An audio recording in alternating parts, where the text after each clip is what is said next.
वंदे मातरम। आप सभी का नेटवर्क 10 में स्वागत है। मैं हूं संजय गिरी गोस्वामी। सियासत में बिगड़ते बोल थम नहीं रहे हैं। सियासत करने वाले कुछ नेता मानकर चल रहे हैं कि उनके बिगड़े बोल उनको सियासी लाभ दिलाएंगे या उनके दल को बहुत ऊंचाइयों तक ले जाएंगे। इसलिए वो उस सीमा से बाहर जा रहे हैं जहां समाज टूटता है, समाज में विद्वेष बढ़ता है। अफसोस यह है कि ऐसे बयानों पर शीर्ष स्तर पर रोका भी नहीं जाता। यहीं अगर हम देखें तो सपा नेता स्वामी प्रसाद मौर्य ने हाल में बयान दिया है कि हिंदू धर्म धर्म नहीं एक धोखा है। इसकी प्रतिक्रिया होनी थी। उधर यूपी के पूर्व राज्यपाल अजीज कुरैशी का बयान भी समुदायों को भड़काने वाला रहा है और इसी पर आज की चर्चा है कि आखिर इस तरीके के जो बयान है वो क्यों आ रहे हैं, और खासकर किसी भी धर्म को लेकर। और अब देखने में ये भी आ रहा है कि हिंदू धर्म, सनातन धर्म को लेकर भी टिप्पणियां बढ़ गई हैं। आखिर ऐसा हो क्यों रहा है, और इसी पर हमारे साथ सभी खास मेहमान हैं। हमारे साथ राजू दास जी हैं, महंत हैं। हमारे साथ राजगुरु संतोषानंद महाराज जी हैं, महामंडलेश्वर हैं। हमारे साथ अरविंद जे तिलक जी हैं, वरिष्ठ पत्रकार हैं। आप सभी लोगों का बहुत बहुत स्वागत है। मैं अरविंद जे तिलक जी सबसे पहले आपके पास आ रहा हूं कि आखिर आप देखेंगे कि जैसे जैसे अरविंद जी चुनाव नजदीक आते हैं वैसे वैसे बहुत सारे जो सत्ताधारी दल हैं या विपक्ष में बैठे लोग हैं, ऐसा नहीं है कि यहाँ कोई अछूत है, यहाँ हर जगह से कोई ना कोई बड़े बड़े बयानवीर सामने आते हैं। वो इस तरीके के बयान देते हैं कि जिससे कि समाज में विद्वेष फैले। और ऐसा पहली बार नहीं हो रहा, इससे पहले भी इस तरीके की तस्वीरें सामने आई हैं। आखिर राजनीति में जो धर्म है उसे लेकर कहीं भी एक बाउंडेशन, एक जो सीमा है वो नहीं बनी है। ऐसा लगता है कि धर्म की आड़ में राजनीति आसान हो गई है। कैसे आप देखते हैं इसे, और कैसे आप इसको एक बयां करेंगे कि इस तरीके के लोग आखिर क्यों सामने आते हैं? गोस्वामी जी, देखिए, राजनीति भरोसा पैदा नहीं करती है, सिर्फ मौका देती है। हाँ। और चूंकि 2024 का लोकसभा चुनाव है और उससे पहले उत्तर प्रदेश के घोसी में उपचुनाव हो रहा है। अब जरा राजनीति के मर्म को और धर्म के उसके सम्मिश्रण को जोड़ करके आप देखेंगे तो सब कुछ दूध की तरह, पानी की तरफ दिखने को मिल जाएगा। देखिए, इसका एक जो अपना सांस्कृतिक धार्मिक पक्ष है उस पर मैं बहुत नहीं जाऊंगा, इसके राजनीतिक पक्ष की मैं बात करूंगा।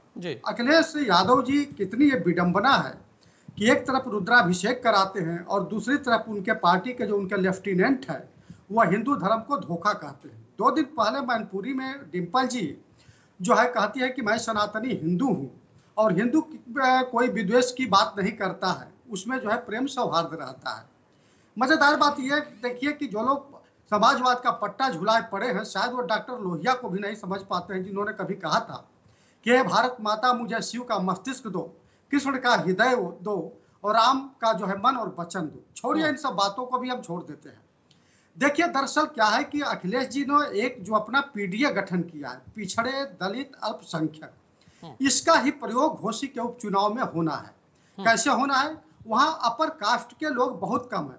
ठाकुर जो है 15 से 20 हजार के आसपास है, करीब 7-8 हजार ब्राह्मण है। यानी पूरी लड़ाई जो है 80% जो है दलित पिछड़े अल्पसंख्यकों के जरिए ही वहां पे लड़ी जा रही है। पर अरविंद जी, जो बात आप कर रहे हैं, जो पिछड़ा वर्ग या दलित वर्ग या जो भी एक समाज में एक डिवाइडेशन किया है, जो राजनेताओं ने कर दिया, हम यही कहेंगे कि जो नेताओं ने कर दिया, इस डिवाइडेशन में कहाँ ऐसा कहा गया है कि अगर हम बात पिछड़ों की करेंगे या हम बात दलितों की करेंगे तो वहाँ धर्म को लेकर टिप्पणियां करनी पड़ेगी, वहाँ किसी एक जाति विशेष को लेकर टिप्पणी करनी पड़ेगी, तभी वो धर्म के लोग सामने आएंगे, या पूरे हिंदू धर्म को लेकर, सनातन धर्म को लेकर टिप्पणियां करनी पड़ेगी? ये कहाँ है आखिर?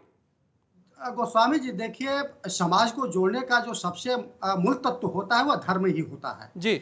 चूंकि हिंदू धर्म में आज की तारीख में अगर इसको राजनीतिक परिदृश्य में देखें तो आप भारतीय जनता पार्टी ने जिस तरह से हिंदुत्व को लेकर के अपना एक चेतना का स्वर विकसित किया है, कहीं ना कहीं जो है उसमें न तो बैकवर्ड कोई रह गया है, ना फॉरवर्ड रह गया है, ना दलित रह गया है। 2022 के चुनाव के जरा गणित को आप देख लीजिए।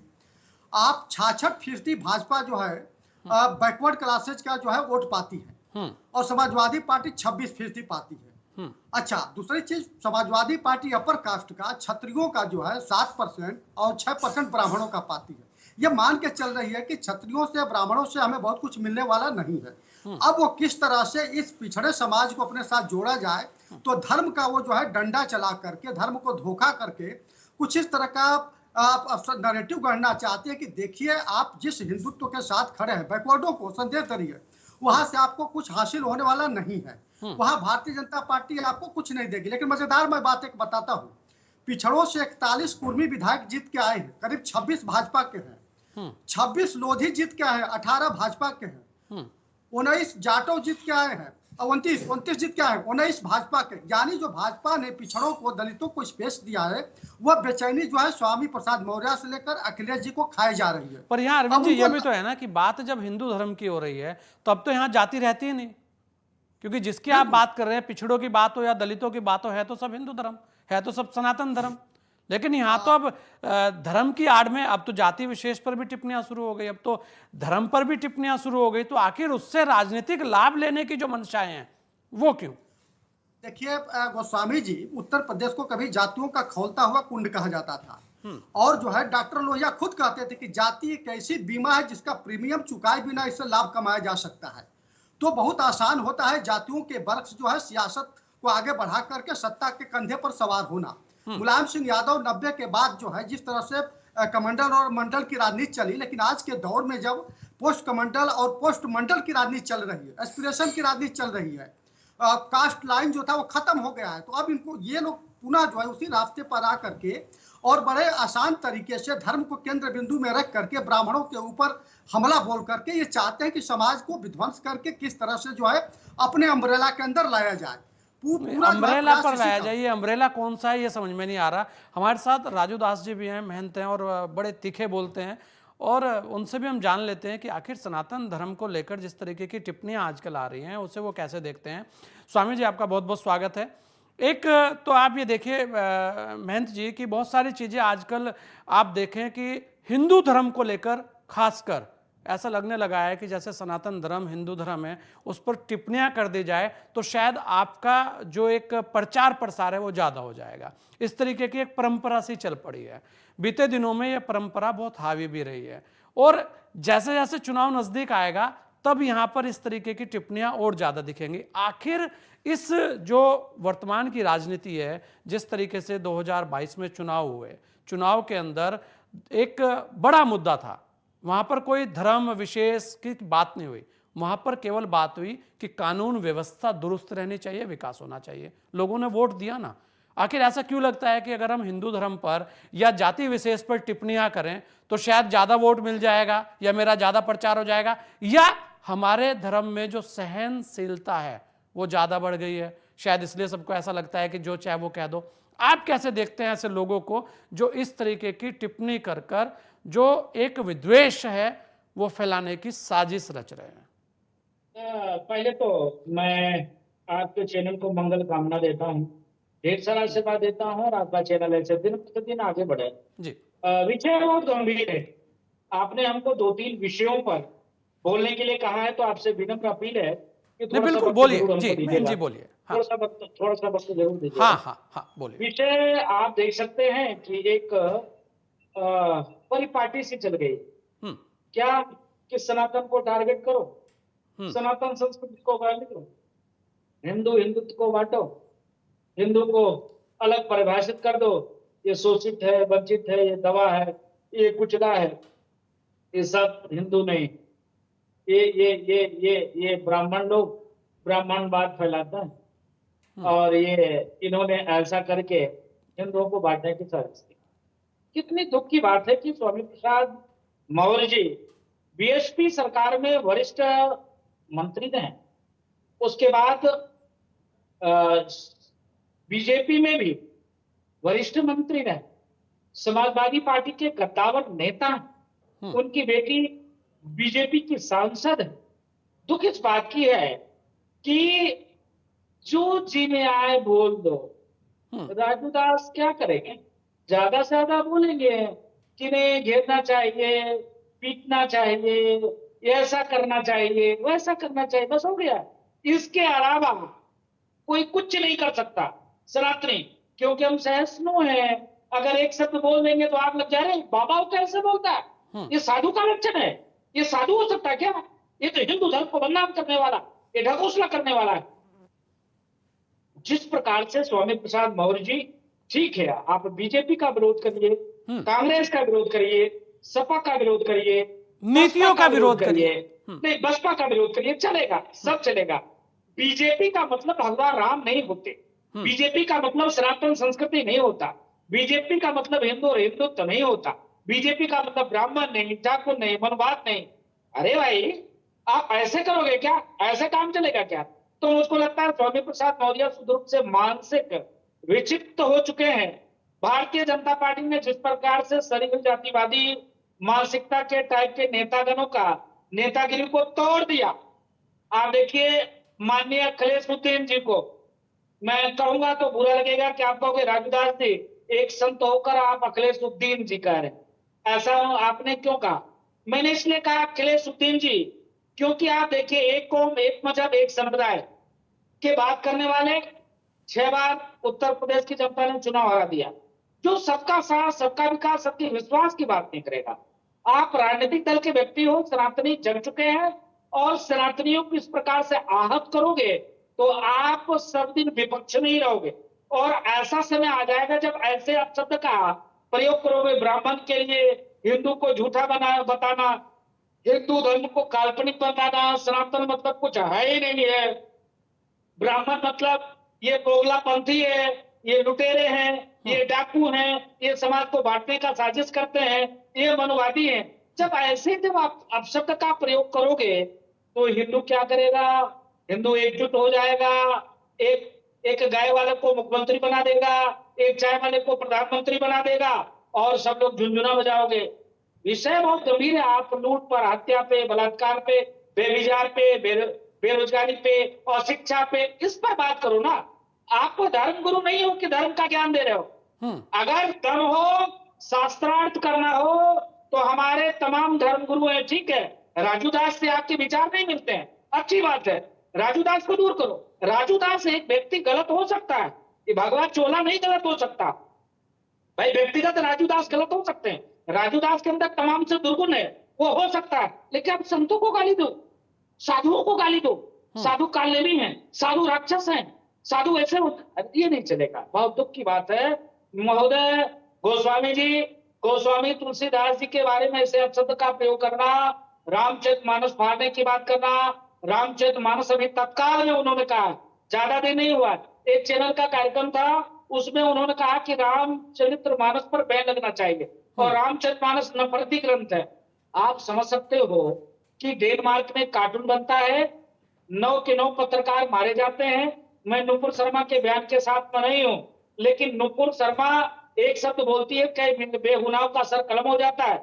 आप देखिए, मैंने एक शब्द सिर्फ बोला था माननीय अखिलेश यादव जी से कि आज तो स्वामी प्रसाद मौर्य के ऊपर झूठा गिर रहा है, और ऐसे ही सनातन को टारगेट करते रहेंगे।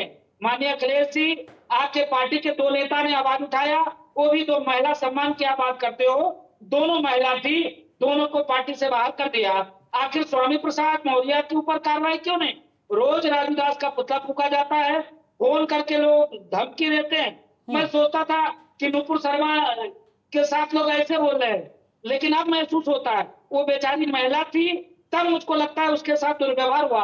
हम पुरुष है, फिर भी डेली 1000 कॉल आते हैं धमकी के। अगर मैं मैसेज दिखा दूं, लोग कहते हैं जिस चौराहे पे मिलो मारेंगे, पर वही राजू दास जी, आप देखिए कि आप तो सारी चीजें देख ही रहे हैं। मैं ये कह रहा हूं कि आखिर राजनेताओं को धर्म में घुसने की आवश्यकता क्यों पड़ रही है? या तो वो चोला पहन लें, फिर वो भी भगवे हो जाए, चलिए तब समझ में आता है, लेकिन उन्हें धर्म की आवश्यकता, धर्म की आड़ में राजनीति करने की आवश्यकता क्यों पड़ रही है? इसलिए क्योंकि जो शरीर जातिवादी मानसिकता से हटके हिंदू अब एक होने लगा। आप देखिए जिस प्रकार से कि हम यादव हैं, हम कुर्मी हैं, हम कहार हैं, हम लोहार हैं, ये फलानी जात के नेता है, ब्राह्मण नेता है, ये क्षत्रिय नेता है, ये फला जात के नेता है, ये अपवाद भारतीय जनता पार्टी ने तोड़ दिया। आप देखिए जिस प्रकार से भारतीय जनता पार्टी में सर्व समाज को वरीयता दी है, सर्व समाज के ज्यादा से ज्यादा मंत्री हैं। ब्राह्मण ठाकुर भले कम हो सकते हैं, लेकिन इसके अलावा शोषित, वंचित, वनवासी, गृहवासी, दलित, पिछड़ा, सबको वरीयता दिया है। तो क्या करे? विपक्षी के पास कोई विजन ही नहीं है। क्योंकि उनको भ्रष्टाचार से फुर्सत ही नहीं है, भाई भतीजावाद से फुर्सत ही नहीं है, तो ये करेंगे कहाँ? एक और है, उनको आपको अगर- ऐसा भी लग रहा है कि जो उनकी पार्टी के अध्यक्ष हैं उन्हें उस पर कार्रवाई करनी चाहिए थी, जिससे लेकर वो आज तक मौन है, वो कार्रवाई नहीं कर रहे, ये भी गुस्सा आपको है कि आखिर नहीं ऐसा नहीं क्यों? तो नहीं, मैं निवेदन करता हूँ, करबद्ध प्रार्थना करता हूँ, हाथ जोड़कर विनम्र अपील करता हूँ हाँ। कि अभी 4-5 दिन पहले मैंने बोला था पूरे प्रदेश में बवाल हुआ, पुतला फूके जा रहे हैं, गरियाए हम जा रहे हैं, उसकी चिंता नहीं है। हम सनातन की बात करते हैं, सनातन के लिए लड़ते हैं। राजू दास का क्या है, आज यहाँ कल वहां चला जाएगा, कोई दिक्कत नहीं, अपने लिए कुछ नहीं, अपना पूरा संसार ही परिवार है। लेकिन दुख इस बात की है कि आखिर स्वामी प्रसाद मौर्य को यह जिम्मेदारी किसने दिया ऐसे अपशब्द का प्रयोग करना? दम हो कुरान के कुरीति पर बोल कर दिखा दो। सिर्फ हिंदू में ही हिंदू ही दिख रहा है क्या? हाँ, बिल्कुल, खाली हिंदू खाली आखिर हिंदू एक ही ही दिख धर्म रहा के है पीछे क्यों पड़े हैं, तो ये एक बड़ा मैं सवाल पूरा आपकी निवेदन- तरफ से। बिल्कुल राजू जी, एक- इसको एक- इसी को लेकर मैं जी थोड़ा सा हाँ, समझिए। बोलिए, मैं मैं- अपील करता हूँ, हाँ। माननीय अखिलेश यादव जी से मेरा अपील है हाँ। कि स्वामी प्रसाद मौर्य के ऊपर कार्रवाई कब, अभी तक क्यों नहीं? ऐसा करके आप क्या जताना चाहते हो? ये तो अच्छी बात नहीं है। ये बिल्कुल, मैं राजगुरु संतोषानंद जी महाराज जी भी हमारे साथ हैं। संतोषानंद जी, देखिए बहुत सारी चीज़ें राजू महन जी ने बताई हैं, लेकिन यहाँ कुछ सवाल खड़े हैं, जैसे कि भगवे को लेकर जो आजकल टिप्पणियाँ होती हैं। जिस भगवे ने, आप तो क्योंकि अखाड़े से बिलोंग करते हैं, आप महामंडलेश्वर भी हैं, उन अखाड़ों के अंदर जब शंकराचार्य जी ने वो अखाड़े बनाए थे, तब वहाँ पर धर्म और जाति देखकर वो अखाड़ों का गठन नहीं हुआ था। वो अखाड़ों के अंदर तो सभी जातियों के लोग थे। उन्होंने अपना एक दशनाम दिया, शायद आप ज़्यादा अच्छे से उसे बता पाएंगे। उस दशनाम के अंदर सभी लोग थे, भारतवासी थे वो सारे के सारे लोग। उन्होंने इस धर्म को बचाने के लिए, सनातन धर्म को बचाने के लिए लड़ाइयाँ लड़ी, और अखाड़ों का जब गठन हुआ तब आज हम ये कह सकते हैं कि उन भगवाधारियों ने, आज हमें कहा गया कि आज हम कह रहे हैं कि हम हिंदू हैं, या हम कह रहे हैं कि हमारे भगवान है, ये मंदिर है, तो शायद ये भगवाधारी हैं जो जिनकी देन है, जो आज हम सब कुछ कह पाते हैं। आखिर राजनेता क्यों इन भगवाधारियों को लेकर इस तरीके की टिप्पणी करते हैं? क्या केवल भाजपा ही ऐसी पार्टी है जिसे लेकर वो इस तरीके के बयान, भगवे को भाजपा से जोड़ दिया गया? क्या इस तरीके की चीजें दिख रही हैं? आखिर क्यों इस तरीके से जितने भी हैं, अगर आप देखेंगे बीते दिनों जितनी टिप्पणियां हुई हैं, चाहे वो कहीं से भी हो, वो केवल और केवल सनातन धर्म को लेकर हुई है, या वो जो हमारे संत समाज के लोग हैं उन्हें लेकर हुई है। आखिर ऐसा डर क्यों, जबकि हम ये कहते हैं कि भारत सभी का है, सब एक है, और यहां पर सभी, जब हम ये कहते हैं लोकतंत्र है तो सबका है, तो आखिर धर्म की राजनीति क्यों करनी चाहिए? बहुत बहुत धन्यवाद। मैं आप सबका अभिनंदन करता हूं कि कम से कम चैनल के माध्यम से भी अगर कोई चर्चा हो रही है तो उसमें भी धर्म ही है, और धर्म पर ही चर्चा हो रही है। वास्तव में बुद्धिमत्ता का स्थान शरीर के अंगों में सबसे अधिक माना जाता है। शरीर का अंग अगर एक खराब हो जाता है, और मान लीजिए अगर हाथ में कोई परेशानी आ जाती है और हाथ अगर कट भी जाए तो भी काम चल जाएगा, लेकिन अगर बुद्धि नष्ट हो जाती है तो फिर ये मुश्किल होता है कि पूरा संचालन बिगड़ जाता है। ठीक इसी प्रकार से धर्म कर्म का वो मूल्यांकित स्थान है जिसके माध्यम से लोग अग्रसर हो सकते हैं। तो आगे बढ़ने की बात, विकास की बात सबके अंदर रहती है। हर बच्चा विकास की ओर बढ़ता है, और नेचुरल सिद्धांत है, प्राकृतिक सिद्धांत है विकास।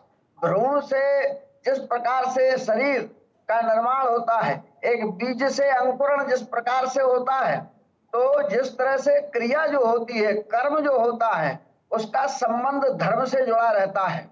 धर्म कोई ये अकेला नहीं है। सनातन धर्म का मतलब तो सम्यक धर्म है, जिसको हिंदू धर्म के नाम से आज लोग रूपात्मक रूप से समझते हैं। वास्तव में धर्म तो वह क्रिया है, धर्म तो वृक्षों में भी है, धर्म तो बेलों में भी है, धर्म तो धरती में भी है, सूर्य में भी है, चंद्रमा में भी है। धर्म जो है क्रियात्मक सिद्धांतों को देने वाला होता है। अब रहा सवाल ये कि हमारे अखाड़ों में भी क्या जाति को ध्यान में रखा गया है? क्या हमारे शंकराचार्य जी की आपने चर्चा की है? तो मेरा दायित्व है कि मैं उस पर हल्की सी बात तो कहूं आपसे जी। भले कि आपके चैनल से हो सकता है उस पर भी जातिवाद की बात पहुंच जाए, क्योंकि शंकराचार्य जी ने भी, शंकराचार्यों के जो निर्माण हुए उसमें ब्राह्मण ही शंकराचार्य बनेगा, इस प्रकार का सिद्धांत, बहुत सारे सिद्धांत हैं। आपने 10 नाम की बात भी कही है, हमारे 13 अखाड़े हैं, उन सब के माध्यम से सब में सिद्धांत है। 13 की आवश्यकता क्या थी? एक ही अखाड़ा होता। तो जो विविधता है ये हमारे विश्व के सृष्टि की संरचना का आधार है। शरीर एक है, जैसे अंग अलग अलग हैं, इनके गुण अलग अलग हैं, कर्म अलग अलग है, स्वभाव अलग अलग है। इसी प्रकार से मानव जाति, तो मानव जाति भले ही एक है, लेकिन जो उनके गुण कर्म और स्वभाव हैं उनकी भिन्नता से उनका विभाजन होता है। अरे वनस्पति शास्त्र में भी तो, बॉटनी में भी तो जो है फैमिली है, जिनके आधार पर जो है जैसे सप्तधान्य पूजा में लिया जाता है, तो उसका क्या सभी अनाजों से संबंध नहीं है? जैसे उनका डिवाइडेशन है, बंटवारा है, ठीक इसी प्रकार से हमारे यहाँ धर्म के नाम पर भी जो संप्रदाय और मतमतांतर विभाजित हो गए।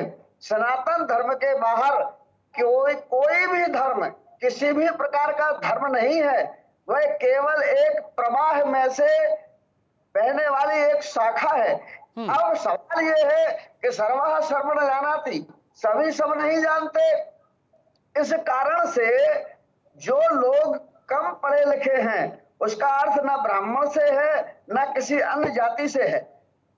कम पढ़े लिखे लोग हैं एक ऐसी कम्युनिटी जिस कम्युनिटी को वो अपने लिए अपना बना सकते हैं। ये तो भारत का ही दुर्भाग्य है कि हमारे धर्म के लिए, मैं तो उस बात को भी कहूंगा कि जिस दिन भारत स्वतंत्र हुआ और उसके बाद जो संविधान बनाया गया, उस संविधान में भारतीय सनातन धर्म, हिंदू धर्म के एक सर्वोच्च स्थान रखने वाले शंकराचार्य जी महाराज तक को भी ऐसा अधिकार नहीं दिया गया कि वह सनातन धर्म, हिंदू धर्म की अपनी बात, जो भारत, जो ये राष्ट्र हमारा देश है, हमारी धरती है, हमारी साधना स्थली है, हमारे परोपकार की सर्वोच्च स्थान रखती है, जो सबको सर्वे भूत सुखना की बात करते हैं, वसुधैव कुटुंब की हमारा सिद्धांत है, जिसके माध्यम से हम लोग कार्य करते हैं।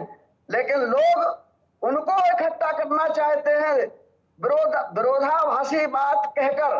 तो मैंने ये इसलिए कहा कि संवैधानिक रूप में भी आगे चल के एक समय ऐसा भी होगा जब इतिहास लिखा जाएगा, तो इतिहास में ये लिखा जाएगा कि एक संविधान का निर्माण हुआ जब भारत स्वतंत्र हुआ था, और उसमें ऐसा बंधन डाला गया था कि उस बंधन के माध्यम से विद्वान लोग तो बैठे रहेंगे, विद्वान लोग आगे बढ़कर कार्य करना चाहते हैं लेकिन नहीं कर पाएंगे। अच्छा स्वामी जी, एक चीज बताइए, आपसे लास्ट सवाल ले रहा हूं क्योंकि समय कम है, फिर राज तिलक जैसे मैं उसमें एक सभी का निचोड़ भी ले लूंगा।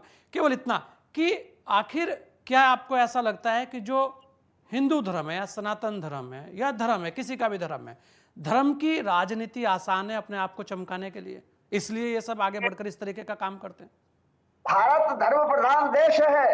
हाँ। भारत भावनात्मक रूप से बौद्धिक स्थान रखता है। यहाँ का तो बच्चा, यहाँ का तो इतिहास है, यहाँ का बच्चा तो पेट में जन्म लेने के पहले भी ज्ञान की बातें करता है, धर्म की बातें करता है, परोपकार की बातें करता है, इतिहास इसके साक्षी है। इसलिए भारत की धरती पर धर्म के लिए जब दूसरे देश के लोग भी यहाँ आ जाते हैं तो धर्म के लिए ही आते हैं और धर्म का कार्य करने लाते हैं। ये तो धर्म की गंगोत्री है यहाँ से, इसलिए यहाँ धर्म की बात करके जो है लोग अपना बनाना चाहते हैं। अब ये रहा सवाल कि वो किस धर्म की बात करते हैं, उनके धार्यत धर्मा, उन्होंने क्या धारण कर रखा है अपने मन में, अपनी बुद्धि में क्या धारणा बना रखी है जिसके आधार पर इसलिए धर्म की बात करते हैं। चलिए मेरा अरविंद जी 1 मिनट में अपनी बात रख दीजिएगा, समय कम है बिल्कुल।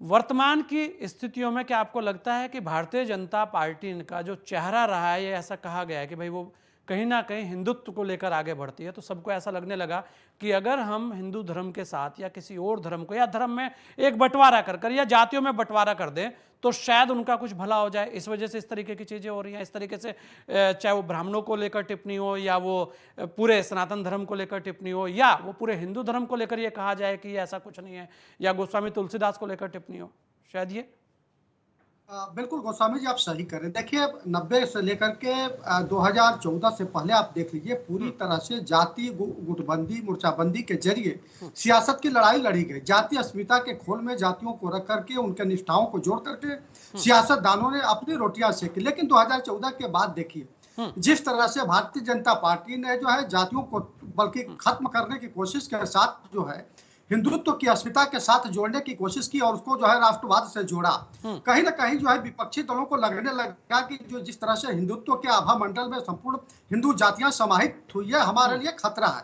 यही वजह है कि हिंदुत्व पर जो है सीधा आक्रमण किया जा रहा है। ऐसा भी मान सकते हैं आप अरविंद जी, ऐसा भी मान सकते हैं कि जब से योगी आदित्यनाथ आए, एक भगवाधारी सियासत में आया, तो ये डर लगने लगा कि कहीं भगवाधारी के सियासत में बैठने के बाद जो एक धर्म के मानने वाले लोग हैं, जो सनातन धर्मी हैं, कहीं वो एकजुट होकर फिर वहां पर वो जो जाति बंधन है वो खत्म हो गया। क्योंकि जो चुनाव की जो इस बार के रिजल्ट आए वो कुछ ऐसे ही बयां कर रहे थे कि वहां पर कोई जाति धर्म किसी प्रकार का कोई चीज चली नहीं। अरविंद जी, वहां पर जो वोट पड़ा आपकी बार, वो तो एक अलग तरीके की राजनीति का वोट पड़ा, वो तो कानून व्यवस्था को लेकर, विकास को लेकर वोट पड़ा। शायद वो भी एक डर का माहौल हो सकता है। बिल्कुल, आप देखिए जी पूर्ववर्ती सरकारों ने जिस तरह कानून व्यवस्था के साथ मजाक करते हुए तुष्टीकरण की सियासत को आगे बढ़ाने की कोशिश की, तो गांव में एक कहावत है कि अगर चारपाई एक तरफ से बीनेंगे तो दूसरे तरफ से उसकी बुनावट अपने आप होती चली जाती है। तो कहीं ना कहीं जो है ये राजनीति पलट करके वार की और समाज में जो एक नैरेटिव गया कि शायद भारतीय जनता पार्टी या योगी आदित्यनाथ या जो इससे जुड़े हुए जो लोग हैं निसंदेह जो है इस समाज को जो है आगे ले जाएंगे। और देखने को भी मिला कि केवल धर्म ही नहीं, समाज के निर्माण में अर्थ की बड़ी भूमिका होती है। और आप देख लीजिए जिस तरह से समाज के सभी वर्गों को जो है लाभ पहुंचाने की, चाहे सेंट्रल गवर्नमेंट की हो, स्टेट गवर्नमेंट की हो, योजना जो फलीभूत हुई है, कहीं ना कहीं जो है वह भी समाज में घर कर गया। अब यही वजह है कि विपक्षी दलों के लिए बेचैनी का कारण बन रहा है। बेचैनी का कारण। मैन जी, राजू जी बोलिए, जल्दी से अपनी बात रख दीजिएगा, समय खत्म हो गया। मैं निवेदन पूर्वक करना चाहता हूँ। हाँ, बोल दीजिए। अपील करता हूँ सभी राजनीतिक दलों से, अपील करता हूँ। राजनीतिक दलों को पता नहीं कौन से ऐसे घुट्टी पी लिया, क्या कर लिया है, समय समय पे अपने तरीके से धर्म का परिभाषा करते हैं। जब वक्त आए तो राम मंदिर का विरोध कर देना, राम को काल्पनिक कह देना, राम सेतु को काल्पनिक कह देना, और जब समय आए तो त्रिकोण लगा लेना, चोला पहन लेना, कुर्ते ऊपर से जनेऊ पहन लेना, कानों में भी कश्मीरी पंडित हूँ। तो ये चीज थोड़ा सा हिंदुओं को जागरूक होने की जरूरत है। और हिंदू जब तक जगेगा नहीं तब तक ऐसे नेताओं के मुंह पे तमाचा नहीं लगेगा, ये ताला नहीं लगेगा, ये चुप नहीं होगा। इसलिए आपके चैनल के माध्यम से मैं अपील करता हूं, हिंदू भाई सभी जातिवादी मानसिकता से दूर हटकर इन नेताओं को ठीक करो, जग जाओ। नहीं, सभी धर्मों के लोगों से अपील करनी चाहिए कि धर्म की राजनीति से अलग हटकर विकास की राजनीति पर बात करनी चाहिए। आप सभी ने अपने समय में दिया, इसके लिए आप सभी मैंने कभी धर्म का विरोध नहीं किया, किसी धर्म का नहीं। बिल्कुल राजदास जी, आप बिल्कुल, यही है कि सभी का सम्मान होना चाहिए, जो भी भारत में रह रहे हैं, जो भी धर्म, सभी धर्मों का सम्मान होना चाहिए, खासकर धर्म की राजनीति से दूर रहना चाहिए। आप सभी का बहुत बहुत धन्यवाद। सियासत करने वालों को संभल कर बोलना चाहिए और कम से कम धर्म की जो राजनीति है उससे दूर रहना चाहिए। जो सनातन धर्म है या किसी और का कोई भी धर्म है, उस पर टिप्पणी करने से बचना चाहिए। और अगर बहुत ज़्यादा ज्ञान उनके पास है तो उन्हें आकर जो परंपराएं हैं उन्हें निभानी चाहिए। और लोग बहुत सारे तैयार हैं उनकी बातों का जवाब देने के लिए, साथ करना चाहिए, उन्हें सामने आना चाहिए। लेकिन हम यही कहेंगे कि ऐसी टिप्पणियों से बचना चाहिए। इस खास पेशकश में इतना ही, दीजिए मुझे इजाज़त। जय हिंद।